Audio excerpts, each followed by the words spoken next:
Hi friends, welcome to my channel. நான் உங்கள் பிரியா. இன்றைக்கி நம்ம ஹவுசிங் லோன் பற்றி தான் பார்க்க போகிறோம். எப்படி வாங்குறதுங்கிறத பற்றி இல்லை, எப்படி அடைக்கிறதுங்கிறத பற்றி. இப்போல்லாம் ஹவுசிங் லோன் ரொம்ப ஈஸியாக கிடைக்க ஆரம்பிச்சிருச்சு. இப்போல்லாம் நீங்கள் வீடுன்னு வாங்க போனீங்கன்னாவே இல்லை நிலம் வாங்க போனீங்கன்னாவே அந்த கன்ஸ்ட்ரக்ஷன் ஆஃபீஸ்லேயே உங்களுக்கு லோன் ஆஃபர் பண்ணி கொடுத்துட்றாங்க. நீங்கள் ஒரு பிஸ்னஸில் இருந்தாலும் இல்லைனா சேலரிடு பீப்புளாக இருந்தாலும் எப்படி இருந்தாலும் உங்களுக்கு அந்த லோன் கிடச்சிரும். அப்படி வாங்கப்பட்ட லோனை அந்த காலம் முழுக்க வச்சுருக்காம சீக்கிரமாக எப்படி அடைக்கிறதுங்கிறத பற்றி தான் இந்த வீடியோவில் நான் உங்களுக்கு சொல்ல போகிறேன். சொந்தமாக ஒரு வீடு கேட்குறதுக்கே எப்படி இருக்குது? எல்லாருக்குமே ஒரு கனவு தாங்க. நம்ம குடும்பத்தோட சந்தோஷமாக வாழறதுக்காக தான் நம்ம சொந்த வீடுங்கிறதே வாங்கணும்னு ஆசைப்படுறோம். அந்த வகையில் லோன் போட்டு வாங்கக்கூடிய வீட்டில் நம்ம சந்தோஷமாக இருக்க போகிற நாட்கள் அப்படின்னாவே அந்த லோனை முடித்ததுக்கப்புறமா தான் அப்பாடா லோன் முடிஞ்சிருச்சுப்பா அப்படின்ற சந்தோஷமே கிடைக்கும். அதை நீங்கள் ஒரு 25 வருஷம் 30 வருஷம் இழுப்படி பண்ணாமல் ஒரு 5-6 வருஷத்துலேயே மேக்ஸிமம் ஒரு 10 வருஷத்துக்குள்ளேயே முடிச்சிட்டிங்க அப்படின்னா ரொம்ப சந்தோஷமாக வாழ முடியும். இப்போ ஒரு எக்ஸாம்பிள் பார்க்கலாம் வாங்க. ஒரு 30 லட்ச ரூபா நீங்கள் லோன் போடுறீங்கன்னு வச்சுக்கோங்க. ஒரு 9% இன்ட்ரெஸ்ட்டுன்னு வச்சுக்கோங்க. 30 வருஷத்துக்கு அந்த லோன் டென்யூரை நீங்கள் கொண்டு போகிறீங்க. அப்போ நீங்கள் மாதம் இஎம்ஐ எவ்வளோ கட்டணும் பார்த்தீங்கன்னா 24,139 ரூபா நீங்கள் கட்ட வேண்டியது வரும். இதுவே நீங்கள் கம்மி இஎம்ஐயாக வேணும் அப்படின்னா வருஷம் அதிகமாகும், இன்ட்ரெஸ்ட் அதிகமாகும். அப்படி தான் கால்குலேட் பண்ணணும். உங்களுக்கு கூகுள்லேயே ஹோம் லோன் கால்குலேட்டர் இருக்குது, நீங்களே ஓனாக செக் பண்ணி பார்த்துக்கலாம். இப்போ நீங்கள் 30 லட்ச ரூபாய்க்கு லோன் எடுக்கிறீங்க அப்படின்னா அந்த 30 லட்சத்துக்கு 30 வருஷத்துக்கு எவ்வளோ இன்ட்ரெஸ்ட் நீங்கள் கட்ட வேண்டியது வரும்னா 56,89,924 ரூபா நீங்கள் இன்ட்ரெஸ்ட் மட்டும் கட்ட வேண்டியது இருக்கும். மொத்தமாக நீங்கள் அந்த இஎம்ஐயை 30 வருஷத்துக்கு இழுத்து கட்டியிருக்கீங்க அப்படின்னா 86,89,924 ரூபா கட்டியிருப்பீங்க. ஆனால் நீங்கள் எடுத்த லோன் அமௌண்ட் என்னவோ 30 லட்சம் தான். நீங்கள் கட்ட போகிற தொகை 86 லட்சத்தி சொச்சம். அந்தந்த டேட்டில் நீங்கள் இஎம்ஐ கட்டலைன்னா உங்களுக்கு அந்த இஎம்ஐக்கும் சேர்த்து இன்ட்ரெஸ்ட் ஆட் ஆகிரும். அப்படி நீங்கள் கட்டிக்கிட்டு வர இஎம்ஐ மொத்தமாகவே போய் உங்களுடைய லோன் அமௌண்ட்டில் குறையாது. சரி பிரியா, என்னுடைய இஎம்ஐ அமௌண்ட்லேருந்து எவ்வளோ தான் பிரின்சிபலுக்கு குறையும் மாதம் அப்படின்ட்டு கேட்குறீங்கன்னா 80% இன்ட்ரெஸ்ட்டுக்கு தாங்க போகும். 20% தான் பிரின்சிபல் அமௌண்ட்டாக உங்களுக்கு குறையும். இது பேங்க் டு பேங்க் டிஃபர் ஆகும். எல்லா மாதமும் 80-20 தான் குறையுமா அப்படின்னு கேட்டிங்கன்னா இல்லை. அப்படியே நெக்ஸ்ட் மந்த்துக்கு ஒரு பர்சண்ட்டாக அப்படி குறைஞ்சிட்டே வரும் இன்ட்ரெஸ்ட்டு. பிரின்சிபலில் எடுக்கிற தொகை ஒரு பர்சண்ட்டாக ஆட் ஆகிட்டே வரும். இப்போ நீங்கள் கல்யாணம் ஆன புதுசில் வாங்குறீங்கனாலும் இல்லைனா குழந்தைங்க பிறந்துட்டு அதுக்கப்புறமா வாங்குறீங்கனாலும் அந்த குழந்தையுடைய கல்யாணம் பண்ணுற வயசு வரைக்கும் நீங்கள் லோன் கட்டிகிட்டே இருக்க மாதிரி இருக்கும். இப்போ அந்த குழந்தைய நீங்கள் படிக்க வைப்பீங்களா, இல்லை அதனுடைய கல்யாணத்துக்காக சேமித்து வைப்பீங்களா, இல்லை அவங்களுடைய எதிர்காலத்துக்காக சேமித்து வைப்பீங்களா?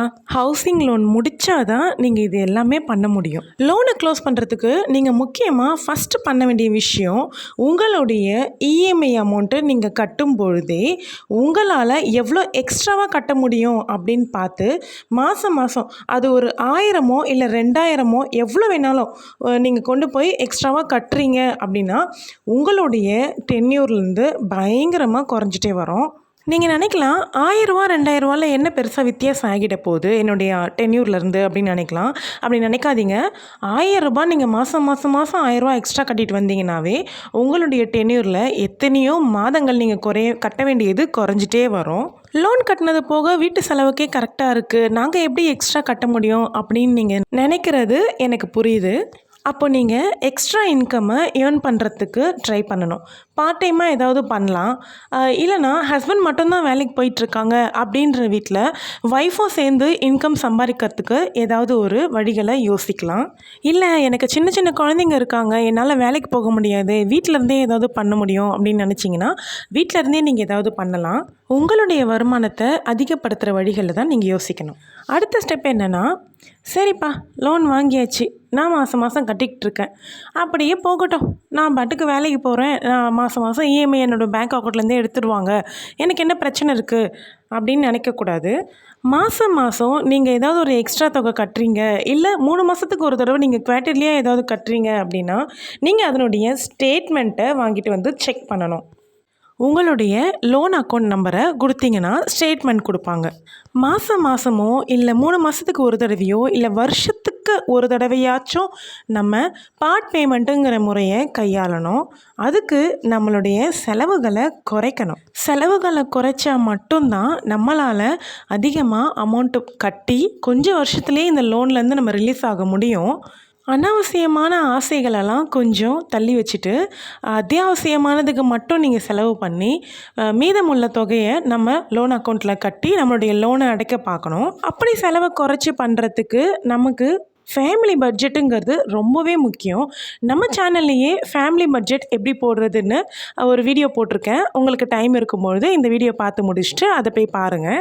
ஒரு 15,000லேயே நம்மளுடைய குடும்பத்தை எப்படி ரன் பண்ணி முடிக்கலாம் அப்படிங்கிறத அந்த ஃபேமிலி பட்ஜெட்டில் ரொம்ப ஈஸியாக சொல்லியிருப்பேன். உங்களுக்கு புரியும்படியாக இருக்கும். பட்ஜெட் போட்டு அந்த பட்ஜெட்டுக்குள்ளேயே நம்ம ஃபேமிலியை ரன் பண்ணி முடிக்கணுன்றதில் நமக்கு ரொம்ப ரொம்ப கராராக இருக்கணும். அடுத்து இது ரொம்ப முக்கியமான போனஸ் டிப்ஸு. சரி, நான் லோன் எடுத்து 20 வருஷம் ஆயிடுச்சு, நான் 20 வருஷம் தவறாமல் கட்டிட்டு வந்துட்டேன், இந்த முறையை இனிமேல் நான் கையாளலாமா அப்படின்னு கேட்டிங்கன்னா கொஞ்சம் கையாளுறது வேஸ்ட்டுன்னு தான் சொல்லுவேன். ஏன்னா நீங்கள் ஆல்ரெடி ஃபுல்லாக பாதிக்கு மேலே இன்ட்ரெஸ்ட்டை கட்டி முடிச்சிட்டிங்க. இனிமேல் நீங்கள் கட்ட போகிற தொகை பிரின்சிபல்லேருந்து தான் குறையும், இன்ட்ரெஸ்ட்டில் உங்களுக்கு குறையாது. டென்யூர்லேயும் பெருசாக எந்த மாற்றமும் உங்களுக்கு வராது. கரெக்டான வேன்னு பார்த்தீங்கன்னா நம்ம லோன் எடுத்து 10 வருஷத்துக்குள்ளே முதல் 10 வருஷத்துக்குள்ளே நம்ம பார்ட் பேமெண்ட் பண்ணி நம்ம லோன் அமௌண்ட்டை குறைக்கிறோம் அப்படின்னா தான் நமக்கு அது ப்ராஃபிட்டு, இன்ட்ரெஸ்ட்டுமே குறையும். 5 வருஷத்துக்கு முன்னாடியிலேருந்து இல்லைனா 10 வருஷத்துக்கு முன்னாடியிலேருந்து பார்ட் பேமெண்ட் பண்ணுறது தான் நம்மளுடைய இன்ட்ரெஸ்ட்டை பாதியாக குறைக்கிறதுக்கு சிறந்த வழின்னு நான் சொல்லுவேன். அன்றாடம் பண்ணக்கூடிய செலவுகளில் நிறைய மிச்சப்படுத்தினாவே நம்மளால் மாதம் குறைஞ்சபட்ச தொகையாக ஒரு 5,000ஆவது எக்ஸ்ட்ரா எடுத்துகிட்டு போய் கட்ட முடியும். குவார்ட்டர்லி அப்படின்னும் கட்டிக்கலாம். உங்களால் எப்படி முடியுதோ வருஷத்துக்கு அட்லீஸ்ட் ஒரு 10,000மோ இல்லை 5,000மோ கொண்டு போய் கட்டினீங்கன்னாவே ஒரு பெரிய மாற்றத்தை உங்கள் லோன் தொகையில் நீங்கள் பார்க்க முடியும். மேஜராக நம்ம குடும்பத்துக்கு ஆகிற சாப்பாட்டு செலவு இந்த மாதிரி விஷயத்தில் கொஞ்சம் குறைக்கணும். அதை நம்ம வீட்டில் இருக்கக்கூடிய லேடிஸ் தான் இதில் ரொம்ப கான்சன்ட்ரேட் பண்ணி உங்கள் ஹஸ்பண்ட்காக ஹெல்ப் பண்ணணும். இந்த வீடியோ உங்களுக்கு பிடிச்சிருந்தா வீடியோவை லைக் பண்ணிக்கோங்க, சேனலை சப்ஸ்கிரைப் பண்ணிக்கோங்க. உங்கள் ஃப்ரெண்ட்ஸ் அண்ட் ஃபேமிலியில் ஹவுசிங் லோன் எடுத்தவங்களுக்கு இந்த வீடியோவை ஷேர் பண்ணுங்கள். இந்த வீடியோவில் ஏதாவது டவுட் இருந்தால் கமெண்ட் பண்ணிக்கோங்க. தேங்க்யூ.